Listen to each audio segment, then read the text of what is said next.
కజ్జికాయలు లేక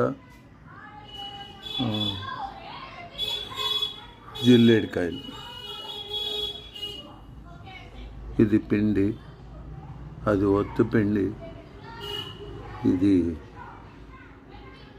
శనగపిండి, కొబ్బరి, బెల్లం, ఇది నెయ్యి, ఒత్తినవి. ఇవి వేయించడానికి కజ్జికాయలు జిల్లేడికాయలు అని కూడా అంటాం. ఇది లోపల కొబ్బరి,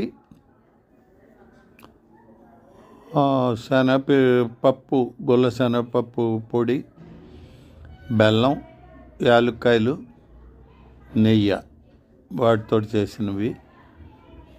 ఇవి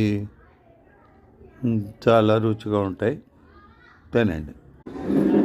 చలిమిడి, బాదం, పిస్తా, బెల్లం, జీడిపప్పు, నెయ్యి, సున్నుండలు, మినుములు, బెల్లం, నెయ్యి, యాలక్కాయలు.